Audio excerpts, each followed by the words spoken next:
இந்த வீடியோ கல்வி நோக்கத்திற்காக மட்டுமே உருவாக்கப்பட்டுள்ளது. உங்களுக்கு ஏதேனும் தீவிரமான பிரச்சனை இருந்தாலோ அல்லது நீங்கள் மருந்துகள் எடுத்துக்கொண்டிருந்தாலோ தயவு செய்து உங்கள் மருத்துவரை கண்டிப்பாக கலந்தாலோசிக்கவும். ஹலோ மக்களே, இன்னைக்கு நாம ஒரு முக்கியமான விஷயத்தை பத்தி பார்க்க போறோம். நாம நிறைய வகையான காய்கறிகளை சாப்பிட தான் செய்றோம். இப்ப மார்க்கெட்ல பாத்தீங்கன்னா நம்ம நாட்டுல விளைகிற காய்கறி மட்டும் இல்லாம பல்வேறு வகையான புதிய புதிய வகை காய்கறிகளும் ரொம்ப ஈஸியா கிடைக்குது. உலகம் முழுக்க பாத்துக்கிட்டீங்கன்னா 1097 வகையான காய்கறிகள் இருக்குதாம். நம்ம தினமும் எந்த மாதிரியான காய்கறிகளை எடுத்துக்கலாம் அப்படிங்கறதுல நிறைய பேருக்கு கன்ஃபியூஷன் இருக்கும். நான் இந்த காணொலியில மிகவும் சிம்பிளான ஒரு ட்ரிக்ஸை தான் உங்களுக்கு நான் சொல்ல போறேன். பலவிதமான காய்கறிகள் செடியில தான் வளருது. சோ ஒரு செடியுடைய முழு சத்தையும் நம்ம பெறுவதற்கான ஒரு ப்ளூ பிரிண்ட்டை நான் இப்போ உங்களுக்கு சொல்ல போறேன். ஒரு தாவரம் அப்படின்னு நம்ம பார்க்கும் பொழுது 3 வகையான விஷயத்துல இருந்து நமக்கு அதுல பயன் இருக்குது. அது என்னன்னா, லீஃப்னு சொல்லக்கூடிய இலை பகுதி, ஸ்டெம்னு சொல்லக்கூடிய தண்டு வளப்பகுதி, ரூட்னு சொல்லக்கூடிய வேர் பகுதி. இந்த மூன்றிலுமே இயற்கை பல காய்கறிகளை நமக்கு தருது. சிம்பிளா சொல்ல போனா இந்த 3 வகையான காய்கறிகளை பற்றி தான் நாம இந்த வீடியோல பார்க்க போறோம். நீங்க இன்னும் நம்ம சேனலுக்கு சப்ஸ்கிரைப் செய்யலனா சப்ஸ்கிரைப் செய்வதோடு பக்கத்துல உள்ள பெல் ஐகானை பிரஸ் பண்ண மறக்காதீங்க. அப்பதான் நான் போடக்கூடிய வீடியோக்குள்ள உங்களுக்கு நோட்டிபிகேஷன்ல வரும். இந்த 3 வகையான காய்கறிகளை நம்ம சாப்பிடும் பொழுது ஒரு செடியுடைய முழு பயனையும் நம்ம உடம்புக்கு கிடைக்கிற மாதிரி இருக்கும். கேட்கவே அற்புதமா இருக்குல்ல?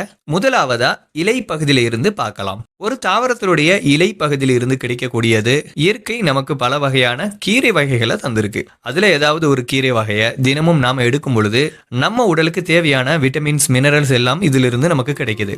மறக்காம ஏதாவது ஒரு இலை வகை உணவை நம்ம உணவுல சேர்த்துக்கணும். உதாரணத்துக்கு முருங்கைக்கீரை, அரைக்கீரை, பொன்னாங்கண்ணி கீரை, வெந்தயக்கீரை, பசலைக்கீரை, இந்த மாதிரி கீரைகள்ல ஏதாவது ஒண்ணு நம்ம சாப்பிடலாம். இந்த வகை கீரை இல்லாம உங்களுக்கு தெரிந்த கீரை வகை ஏதாவது இருந்துச்சுன்னா கமெண்ட்ல தெரிவிங்க. மக்களுக்கு பயனுள்ளதாக இருக்கும். இந்த கீரை வகைகளை நாம இரவுல சாப்பிடும் பொழுது டைஜஷன் ஆகிறதுக்கு ரொம்ப நேரம் எடுத்துக்கிறோம். அதனால இரவுல சாப்பிடுறத தவிர்த்துக்கோங்க.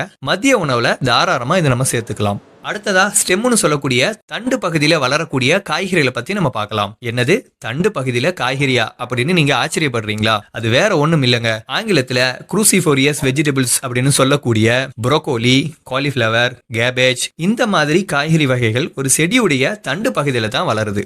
இந்த மாதிரி காய்கறிகளை நம்ம தினமும் உணவுல ஒரு வேலைக்கு சேர்க்கிறது நல்லது. இதுல எல்லா காய்கறிகளையும் போலவே விட்டமின்ஸ் அண்ட் மினரல்ஸ் அதிகமா இருக்கத்தான் செய்யுது. ஆனா இதுல முக்கியமா நம்ம கவனிக்க வேண்டிய விஷயம் என்னன்னா, இது நம்ம தொடர்ந்து சாப்பிடும் பொழுது நமக்கு மாரடைப்பு போன்ற பிரச்சனைகள் வராம தடுக்குது. இப்போ ஒரு கேள்வி எழலாம், தைராய்டு உள்ளவங்க இந்த மாதிரி காய்கறிகளை எடுக்கக்கூடாதுன்னு சொல்லுவாங்களே, உண்மைதாங்க. இந்த மாதிரி காய்கறிகளை நம்ம சமைக்காம பச்சையாக எடுக்கும் பொழுது மட்டும்தான் பிரச்சனை. இதை நாம நன்றாக சமைத்து சாப்பிடும் பொழுது தைராய்டுக்கான எந்த ஒரு பிரச்சனையும் ஏற்படாது என்பதுதான் மருத்துவர்களுடைய கருத்து. இறுதியா நம்ம பார்க்க போறது ரூட்னு சொல்லக்கூடிய வேர் பகுதியில இருந்து கிடைக்கக்கூடிய காய்கறிகள். ரூட்னு சொல்லும் போதே உங்களுக்கு பீட்ரூட், இந்த மாதிரி காய்கறிகள் ஞாபகத்துக்கு வரும். ஒரு செடியுடைய வேர்ல இருந்து பல வகையான கிழங்கு வகை காய்கறிகள் நமக்கு கிடைக்குது. ஆனா அதுலயும் நமக்கு முக்கியமான காய்கறிகள் அப்படின்னு பார்த்தோம்னா பீட்ரூட், கேரட், அப்புறமா மரவள்ளி கிழங்கு. வெயிட் என்னப்பா இதுல உருளைக்கிழங்கு நீ சேர்க்கலையே அப்படின்னு நீங்க கேட்கறது விளங்குது. ஏன் உருளைக்கிழங்கு இதுல நம்ம லிஸ்ட்ல சேர்க்கல அப்படின்னா, சர்க்கரை வள்ளி கிழங்கு நம்ம சாதாரண உருளைக்கிழங்கோடு கம்பேர் பண்ணும் பொழுது இது லோ கிளைசமிக் இண்டெக்ஸா இருக்கிறதுனால சுகர் வியாதி உள்ளவங்களுக்கு எந்த பாதிப்பையும் இது சாப்பிடுவது மூலியமா ஏற்படாது. அது மட்டும் இல்லாம கேரட், பீட்ரூட் போன்ற காய்கறிகளையும் அவங்க தாராளமா எடுக்கலாம். வேறு பகுதியிலிருந்து வரக்கூடிய காய்கறிகளை நம்ம எடுக்கும் பொழுது அளவுக்கு அதிகமான சத்துக்கள் நம்ம உடம்புக்கு கிடைக்கிறது. மாரடைப்பு, பிரெயின் ஸ்ட்ரோக், ரத்த குழாயில அடைப்பு, இந்த மாதிரி வியாதிகள் வரக்கூடாதுன்னு நினைக்கிறவங்க கேரட் மற்றும் பீட்ரூட் பொரியலாகவோ அல்லது ஜூஸாகவோ நீங்க தினமும் உங்க உணவுல சேர்த்துக்கிறது நல்லது. நீங்க பொரியலாக சாப்பிடும் பொழுது அதிக எண்ணெய் சேர்க்காம மிதமான எண்ணெயில சமைத்து எடுக்கும் பொழுதுதான் இதனுடைய முழு பலனையும் நம்ம உடம்புக்கு பெற முடியும். ஓகே மக்களே, இந்த 3 விஷயத்தையும் சுருக்கமா நம்ம பார்க்கலாம். இலையிலிருந்து வரக்கூடிய கீரை வகைகளை எடுக்கிறதும், ஸ்டெம்னு சொல்லக்கூடிய தண்டு பகுதியிலிருந்து வரக்கூடிய புரோக்கோலி, கேபேஜ், இந்த மாதிரியான காய்கறிகள் எடுக்கிறதும், ரூட்ல இருந்து வரக்கூடிய கிழங்கு வகைகளான சர்க்கரை வள்ளி கிழங்கு, கேரட் மற்றும் பீட்ரூட், இந்த மாதிரியான காய்கறிகளை நாம தினமும் உணவுல சேர்க்கும் பொழுது